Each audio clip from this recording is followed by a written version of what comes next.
Joining us now for World Brief and the review of some of the headlines of today's newspapers from around the world is Adefemi Akinsanya. Good morning, Adefemi. Hello. Good morning. Where are you? Good morning. Oh, you have moved from Paris to London. Okay. I think I have to become a correspondent too. Yes, I agree. This one we put the international correspondent exactly that. Thank you so much. So we are on Primrose Hill, which is a very, very famous area in, northwest, West London. And as you can see, there's a really beautiful skyline of London, but we've had to sacrifice the skyline of London so that you can actually see my face, because the sun is really the determining factor in where we stand. But I did want to show you the beautiful view that we have here. But nonetheless, yes, we are back in London on Primrose Hill. And as you said, we do put the international in international correspondent. Would you look at that? Good morning. Let me tell you what is happening. Very good. Adefemi Akinsanya, Arise News international correspondent. Good to see you. Good morning. Thank you so much. So good to see you too. All righty, let's start in Canada. Canada. With the leadership of Mark Carney, the Liberals have been able to stay in power. This is a considerable victory for Mark Carney, for the fact that he is very seriously a political novice. We do know him as the governor of the Bank of England for all of those years, and he has, of course, made that transition back to his native Canada and was elected to lead the Liberal Party. And there was a lot of conversation about whether or not he'd be able to really take Canadian politics by the helm and be able to stay in power. And it does seem as though he's been able to do just that. So the Liberals, they have definitely been projected to win this election, but it's still at this point a little too close to tell whether or not they've secured enough seats in order for them to have a majority in government. If they are unable to secure a majority in government, it would mean for the third time they would now be building a minority government. But you never can tell with these political situations here. Now, again, because of the time, we're still looking at votes coming in. But if we're looking at Pierre Poilievre, who was supposed to really be the most formidable rival in this election, and definitely going to be the person who was going to give Mark Carney and the Liberals a run for his money, even he is really battling for his seat. So it does show that the Canadian electorate has thrust its weight behind the Liberals, thrust their trust into Mark Carney, and because he has such a strong CV, I believe, it does seem to have translated into, okay, well, let's see what he can do. And it does sound like when it comes to Canada, its position, when it comes to its own national security, terrorism, of course, we did see that issue with the car attack over the weekend. There's also going to be the cost of living, house prices, healthcare and education. But it does seem as though when it comes to how Mark Carney is planning to lead Canada in this new frontier relationship with Donald Trump, it's going to be very interesting. Let's take a listen to what Mark Carney had to say. A system that Canada has relied on since the Second World War, a system that, while not perfect, has helped deliver prosperity for a country for decades, is over. These are tragedies, but it's also our new reality. We are over the shock of the American betrayal, but we should never forget the lessons. Well, that's exactly the case there. It doesn't seem as though when it comes to the state of politics, Canadians are going to have a short memory. They're definitely going to listen and continue to listen to what America has been doing to them under President Trump's watch. So we have to keep our eyes and ears open to see that really what that translates to when it comes to Mark Carney's leadership at the helm of Canada. Well, moving on now, and we do know that we've spent a lot of time, as you know, in the Vatican City in the aftermath of Pope Francis's death and, of course, his subsequent burial. But then a lot of attention is now shifting into who is going to replace him. What we do know now, according to the cardinals who had a very interesting press conference yesterday, on Monday, they've disclosed that their conclave will formally begin on the 7th of May. Now, this is a little earlier than some projections had come. Earlier we did think that perhaps it would be as early as perhaps, the 7th or the 8th, perhaps even the 6th. But them saying May 7th is quite considerably early, because the deadline, if you could call it that, was May 10th. They had to begin by May 10th. So it does seem as though they're taking this a step earlier in some instances. And this just shows that there's a lot of anticipation into this entire process. Who is going to emerge and become the next pope? There are many names in the running. Some are throwing out the possibility of the cardinal from the Philippines. Perhaps he could continue on this trend of global of popes coming from the global south. But it does seem as though, if you can even call it that, perhaps Pietro, the Italian prospect, perhaps he is the forerunner. It really just depends on who you are talking to. So when we're looking at the rituals really of this event, now all attention shifts to the Sistine Chapels. That's where all of these cardinals, all of them who are considerably younger, of course, under the age of 60, they are now going to be going into the process of electioneering, really looking at these candidates and continuing to vote and to vote. They will be voting every morning and every afternoon until one candidate has been able to secure a 2/3 majority in their voting processes. And once that has become the case, when we see the smoke emerging from the roof of St. Peter's, the Sistine Chapel, then that tells the world a pope has been selected. And then I can imagine many people would be gathering on the grounds of St. Peter's Basilica in order to see and to find out who the next pope will be. So very, very interesting times ahead. Cardinal Kevin Farrow, who's the Camerlengo, who was the person who announced Pope Francis's death, he is at the helm of the Catholic Church for this interim, and we will continue to see who is going to be chosen. Of the 252 current cardinals, we do know that there are 135 cardinal electors, which we've been discussing. 53 of them are from Europe, 23 from Asia, 20 from North America, and 18 from the African continent. 17 also are from South America, and 4 from Oceania. So a very, very diverse pool of cardinals there. Very interesting to see who they're going to select. And then finally, if we move over to the African continent, we do know that in Namibia, the agriculture minister has been sacked after being accused of raping a 16-year-old girl. And then this is a situation that allegedly took place some 5 years ago and has resurfaced once again with claims that he had tried to pay this person off. So he has lost his job, and that just underscores the situation that we're seeing in terms of really what Nandi Ndatua's leadership as president is representing for now. So the gentleman in question, his name is Mac Albert Hengari. He was arrested on Saturday after allegedly attempting to bribe this victim, who is now 21 years old.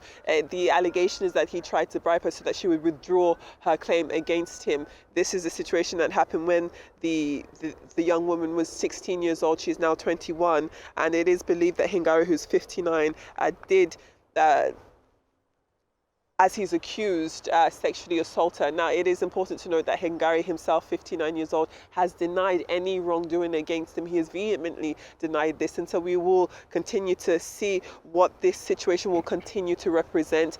This legal journey now formally begins as he appeared in magistrate's court. But as I said, for Namibia's relatively new president, in Netumbo Nandi Ndatua, who is of course the first woman to be at the helm, one of very, very few African women to be heads of state. This is definitely going to be the first scandal of her leadership, and it does seem as though to some circles she has handled this well. These are very serious allegations against her agriculture minister, and though he has vehemently denied them, I do think that this sets a very good precedent on how to handle situations like this. This is too severe a situation for you to continue to serve in public office. So as you've seen, he has been sacked and now has the space and the ability to focus on what he should be focusing on, which is this legal situation. Now, across the African continent, we do have situations where public officials, they are accused of similar crimes or crimes that are also severe but in different types of nature, and sometimes they don't actually take a step back. Perhaps sometimes they are not able to break away from their position to allow a free and clear investigation to happen. So I do think that though this is a dastardly situation, it does set a good precedent on how these types of situations should be handled and how people in power are not powerful for every single situation, and that despite the power you may have, despite you being a person in public office, you are still held to the same standards as every other citizen. So we will keep our eyes and ears on this situation. in Namibia. Perhaps this could be a precursor to this type of accountability being taken across the African continent. Love to hear your thoughts before we go on to the newspapers. Thank you so much, Intercontinental Adefemi. Let's begin with Namibia. It certainly should be best practice that if you are being investigated for any type of allegation or accusation and you are a public figure, you hold public office, I think it should be best practice to step aside. And we've seen this happen in several places, but unfortunately in Africa, it's rarely the case. It rarely happens. We have these huge allegations and accusations, heavy charges against some of the most powerful individuals, and they insist on continuing in office while the courts, the court processes go ahead. So President Netumbo Ndaitwa, who has come in as a clean candidate, if I may call her that. She's one of the few who is known as scandal-free, and she's said to hate scandal and to hate corruption and to hate all of the ills. So I think this was important for her to preserve that brand that she's carrying and that image and the message that she's sending to Namibians, that there's a zero tolerance for scandals and bad behavior, if I may call it that, in her administration. This firing, of course, was backdated because the issue is a historic issue, but same message sent across. She's hit the ground running, and for me it excites me because as a woman it's great to be able to share some of the things she's doing, one of which is 100% subsidization for tertiary education for all Namibians. She said starting from the 2026 academic year, there will be no registration fees, no tertiary fees, absolutely nothing for Namibians going to public tertiary institutions and vocational institutions, which is just amazing. These are some of the moves that we want to see happening across Africa, because we have to correct that historic imbalance that we have in our education systems. Now, and she's also done reciprocal visas to some of our Western countries, the US and Europe and so forth. So she's so far hit the ground running, and I'm hoping to see momentum continuing to gain, to build up throughout her presidency. Very quickly to Canada. What struck me about Canada is that in this age that we're in, and also given how developed Canada is as a nation, for this federal election, they've opted for paper ballots and hand counting. They do have infrastructure for electronic tabulation in their various provinces. However, for this federal election, they say that they feel that the most transparent and free and fair way to conduct an election is with a paper ballot. You're allowed to bring in your own pen if you're suspicious of their pen as well. And, the process is old school and they count everything. So I found that quite amusing in this era where we're all advocating to go digital, that for them, they felt that traditional is the safest way to go. Okay, what are the big issues in the Canadian election? One, the Trump effect. Carney has emerged as the winner on the platform of the Liberal Party simply because of the Trump effect. Now, as of last year, the Liberal Party was doing very badly among Canadians. Issues about housing affordability, issues about cost of living, issues about immigration, causing Justin Trudeau, to resign on January 6th, or to say he was leaving. That's what brought Carney, into that process. Carney, by the way, got his PhD in 1995 from the University of Oxford, and his PhD thesis, DPhil thesis, was titled The Dynamic Advantage of Competition. Now, fortune played him very well, and he just piggybacked on this competition with Donald Trump, who eventually became the major factor in this election in Canada. And the Liberals, who had lost out in the polls, suddenly gained traction and became more powerful than the Conservative Party. The Conservative Party ordinarily could have won until Trump showed up.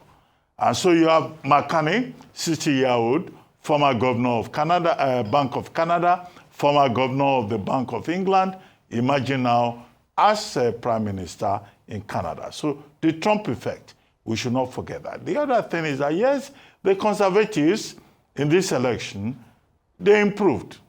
In 2011, they got 39.6% of the votes. Now they have more than 40%.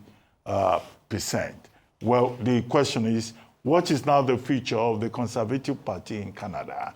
Poilievre, I think that's his name, yeah? That's the candidate of that party. Yes. What will happen to him? Will the Conservatives change their leader now that they have lost out? Now, the minority parties in Canada, they used to do well and be in parliament, the New Democrats, or NDP, as they are called, or the Quebecois party. They have not done too well in this particular election. So that's the situation in Canada. We have the Liberals back in power, but the strong thing is about nationalism, how nationalism has driven this process in Namibia. In November 2024, Namtumbo Nadia Ndatiwa won the election with 52% of the votes. She started a government with 9 out of the 14 cabinet members being women. And she has been praised correctly for, being very progressive, for supporting women. Now, this Minister of Agriculture, who is now being accused of having raped a woman who was 16, 5 years ago, who is now 21. That's the first major scandal of our administration and the first test for the first female president of Namibia. But the whole point here is about the behavior of male figures in positions of power, thinking that they have certain divine privileges in terms of access to the female Homo sapien, and also this whole issue about sexual harassment. But the good thing is to know that the 72-year-old female president of Namibia has acted decisively to say, okay, Minister of Agriculture, please just step aside. And as in all political jurisdictions, the opposition, the major opposition in Namibia is the Independent Patriots Party. They are also taking advantage of the situation. They say, oh, this is a profound failure of leadership. They sounded very much like, the way Mr. Peter Obi will speak in Nigeria, or Waziri Adamawa Atiku Abubakar will speak. So I think that these are the basic issues. But maybe when you review the newspapers, I will talk about the pain that happened in Spain yesterday. The pain in Spain. There was blackout in Spain, Portugal, Andorra, parts of Spain and Portugal, and France. And it's like the world had ended. It was as if Armageddon had arrived. If you were still there, maybe you should have advised them that this is normal thing for Nigerians. We are experts in blackouts and electricity problems. They took light in Spain. People wanted to die. Small thing. What a world. Normal thing here. Up NEPA. Well, that's exactly what it is, isn't it? I think that there's a level of strength that you inevitably get when you spend a lot of time in Nigeria. So a little blackout really doesn't mean much to us. But to people in different parts of the world, you can see that it definitely has a huge bearing on how they're able to do their business. So yes, as you rightfully said, Spain, Portugal, and parts of the region were definitely reeling under their blackouts. So lights have started to be turned on in different communities in Spain and both Portugal. But yes, very, very, very harsh times for them. Either way, let us move on to newspapers this morning. Let's take a look at the front page of this day. And I mean, there's no prizes for guessing what is definitely the lead story today and has been the case for the past week. It is, of course, defections. Now, if we let Sharif Oborewore tell it, It's a movement and not a defection, actually. He says it's a movement. This is one his predecessor, Ifeanyi Okowa, says is good for Delta. Good for the state, good for the people there. As we do know, the former Delta State Governor will be on the morning show shortly to discuss his decision a little further. This week's edition of The Advocate, though, by Onikepo Braithwaite, she writes an article. It's called Insecurity, Profiling and Ethnic Emotionalism. In it, she discusses, among many different issues, the prevalence of Nigeria's judiciary essentially dancing to the tune of being under the thumb of the executive. It's something that we've discussed many times on the show, and as ever, a very interesting and rewarding read. Back to defections, though.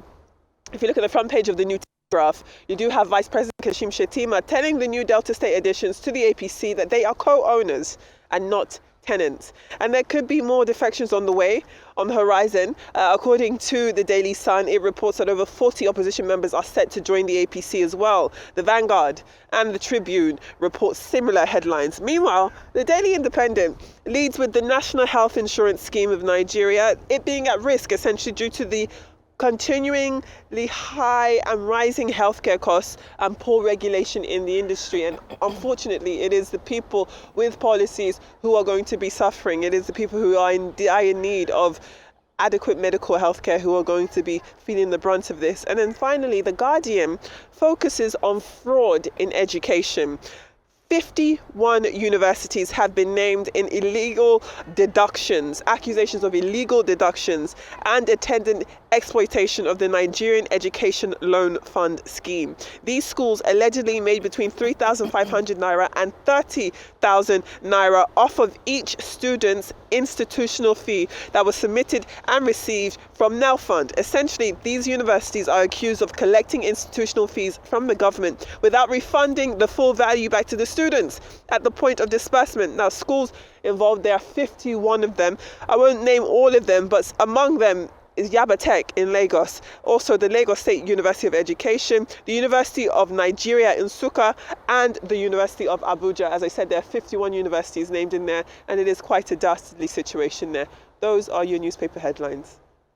It really is very unfortunate, isn't it? Because, you know, when we celebrate some of the achievements of this administration, I think NELFund is certainly one of those. So to see that, you know, such an initiative comes that's supposed to come to the rescue of students. You know, earlier I was speaking about Namibia and how they've said that, you know, tertiary education is now free.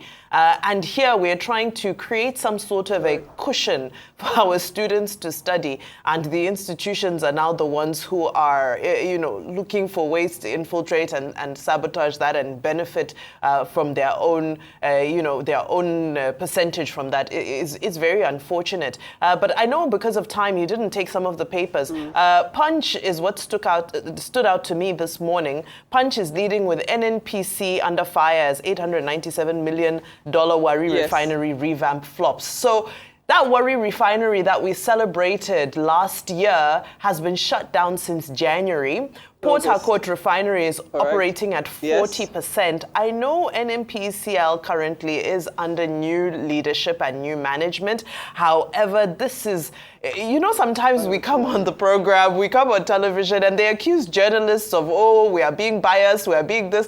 But people, we came and we said, these refineries, something isn't adding up, something isn't coming together, only for us to see that, yes, truly, there's nothing happening at these refineries. So I'm glad that Punch has taken the story. Hopefully, you know, further investigation will go in. There is a new sheriff in town now where NMPCL is concerned. So I'll be looking to see, we will all be looking to see how he will step into this situation to salvage it and move these refineries forward, because the refineries have been taking front page space for far too long for wrong reasons. Okay, very quickly. You know, one of the stories not reported, but which, you know, has been in the papers today is the 77th birthday of Otumba Mike Adenuga, chairman of Globalcom, the spirit of Africa, as he has been described.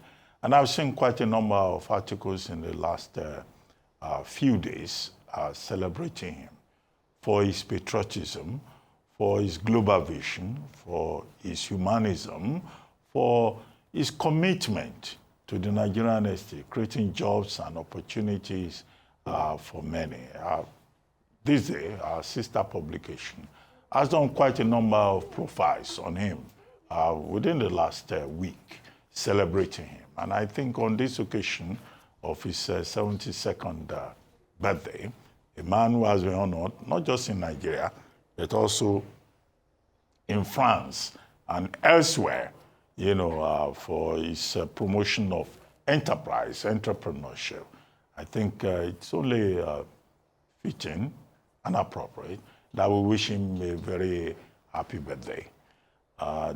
2 years ago, I was asking that, well, you should also understand that there are implications, but don't let me overdo it. But, you know, just happy birthday, Otumba Michael Adenuga. Live long, sir. You live long. Happy birthday. Yeah, that's one subject. The other subject has to do with this pain in Spain that I talked about, and also Portugal. Now, the two countries, Portugal is blaming Spain for some net zero environmental issue. But Spain says, okay, they're still investigating it. Now, the part of the story so far that I do not understand is how net zero ambitions of a country can result in electricity blackout. But the more cultural part of it, the culture shock part of it, is how it looked like it was Armageddon for the people of Spain, for the people of Portugal, for the people of Andorra, and also for the tourists who had gone to the Iberian Peninsula. As I read the stories, I said, okay, this is a normal thing in Nigeria. I mean, one of the stories we took earlier was about electricity, right? You know, the Attorney General saying, oh, our lawyers should go and study the electricity law. Here, we are studying the electricity law. We are worrying about the generators. But people in Spain, Portugal, you know, power went out for, you know, they say chaos, Armageddon. Please, you know that in other parts of the world, you know, blackout, power blackout is a normal routine. It's, you know, anyway, I'm not being mischievous. I'm just saying that the people in Portugal and Spain, let them not start a diplomatic war over electricity blackout. It's part of life. They too should start getting used to it, because that's what we are used to here in Nigeria and in other parts of Africa. Anyway, thank you very much, Adefemi Akinsanya.